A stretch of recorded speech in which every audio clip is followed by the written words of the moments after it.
You can't stop progress. Chinese car brands are here and they're getting better fast.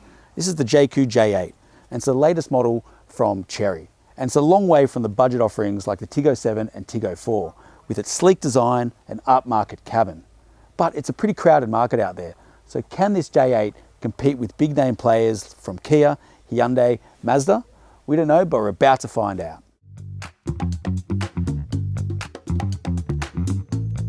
The J8 is a really hard car to place, but it's managed to find a niche in Australia's crowded car market.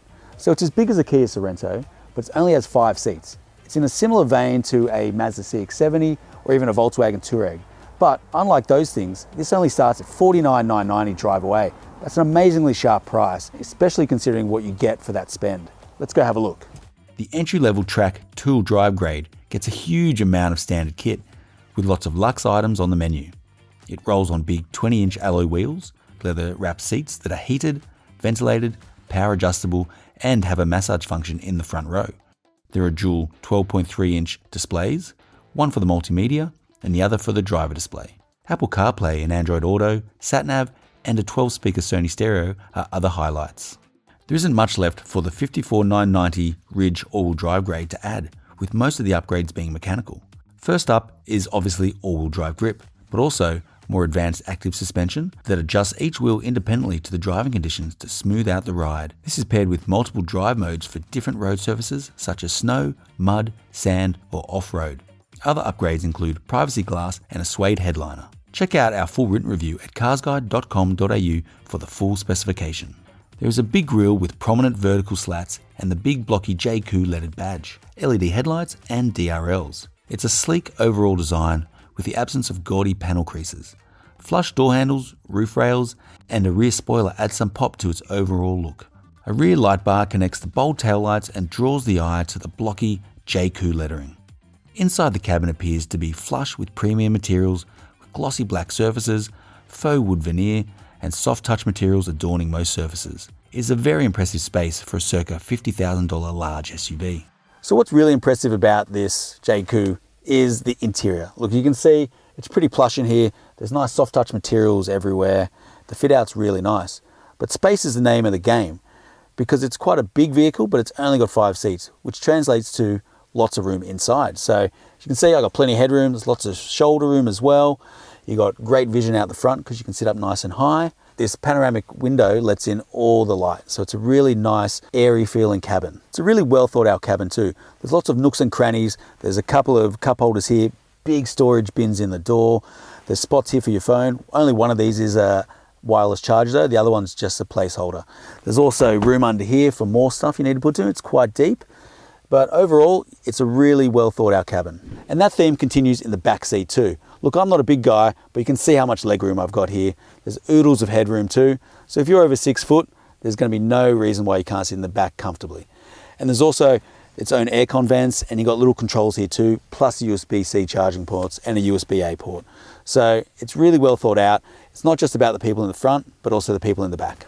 It has a monster 738 litre boot, which balloons to more than 2,000 litres when you fold the rear seats down. It also has a flat boot floor and relatively low lip, which makes it easier to put heavier items in and out. The J8 also comes with a full-size spare tyre, which is becoming rarer and rarer in new cars these days. Now, under here is a stock standard 2.0 litre turbocharged petrol engine, which is a bit of a shock in a modern world that's obsessed with hybrids and electrification. This engine makes about 183 kilowatts and 385 newton meters. That's matched to an 8-speed auto, and it drives either the front wheels or all wheels depending on the grade. There is also a plug-in hybrid version available overseas, and that could make it to Australia at some point in the future too. The J8 drinks 8.3 litres per 100 kilometres in the front-wheel drive version and 8.6 litres per 100 kilometres in the all-wheel drive variant. In a world dominated by hybrids, that's thirsty, but it still beats the purely petrol versions of the Hyundai Santa Fe and Kia Sorento. Surprisingly, Mazda's big 3.3 litre 6-cylinder petrol motor in the CX-70 is more efficient. Another hit to the J8 is that it requires pricier premium unleaded petrol compared to the Hyundai and Kia that run on the cheap stuff. We haven't driven it long enough to do a proper real-world fuel test, so we'll reserve judgment until we've had a longer stint behind the wheel. So one of the first things that sort of hit me when I was driving this J8 was it's really quiet in the cabin. So they've done a lot of a lot of work on the sound insulation. So you pop the bonnet, you'll see there's lots of stuff covering up to help block out that engine noise, but also the noise from the tires. And that helps buy into that luxury sort of appeal that Jaecoo is trying to exert with that J8.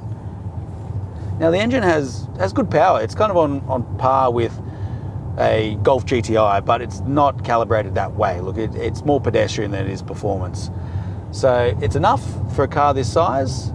It's not particularly sporty in any way. Sometimes you get a bit of hesitation when you really try to accelerate as it flicks through the gears, and it might just give you a bit too much go at once. And that's probably the biggest oversight, I will say, with how the engine works with the transmission. But generally it's pretty sweet, especially at motorway speeds when you're cruising.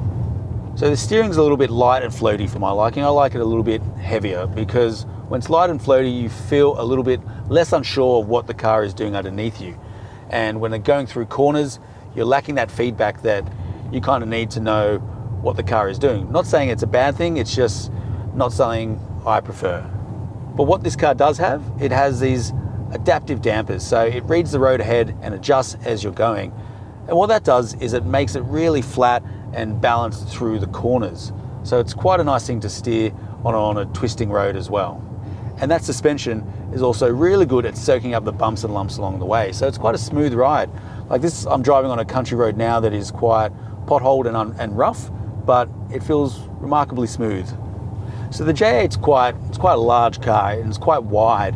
You do feel that on the road. It feels quite big for a 5-seater, which could count against it for some people because you're not getting the people carrying ability of a car this size, but you're dealing with the bulk, and that can count against it if you're driving around town a lot, because it could be a bit of an issue parking in tight car spaces and really underground car parks. Chery is a new brand. It's really tried to make this Jaecoo different from the rest of its Tiggo lineup of SUVs, right?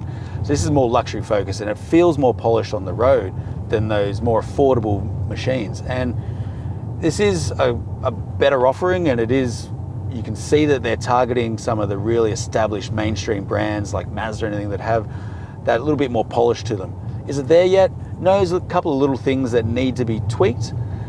Its steering and the way the engine talks to the transmission isn't quite there yet, but it's a big step forward for this brand, and at that remarkably sharp price, there's certain things you can overlook. Another thing about the J8 is that you set up really high, like all SUVs. If you want that big ride height, this is what you buy this car for. You sit up high, you can see all the road ahead, and it's a really good thing to get in and out of if you do have mobility issues. One of the things that probably frustrates me a little bit about this J8 is that the back window is quite small and sloped, so it's a really small space, and it can be hard to see out of, which affects your vision reversing, when you're just regular driving. And it's a styling thing. They've gone for a more sloped roofline, and that's fine, but that is a counterpoint to it.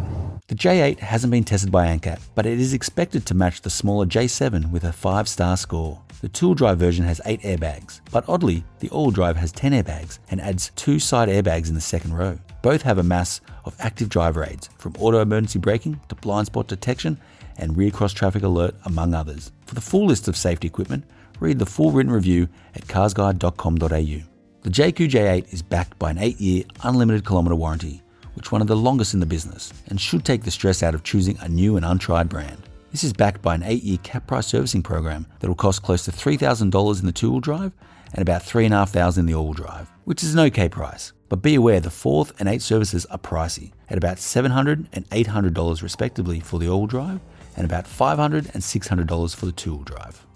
It's hard to argue with the sheer amount of stuff that you get in this Jaecoo J8, especially when you consider that really sharp price tag. Plus, throw in an 8-year warranty, and it wipes out all the risks you might think you're taking on a new brand. Look, it's not a perfect car, because no car is. There's some niggles with the drive experience, and with that lack of third-row seating, it's a bit of an oddball car at this size. But if you really want a luxury vehicle with all the stuff at a low price, this ticks a lot of the boxes.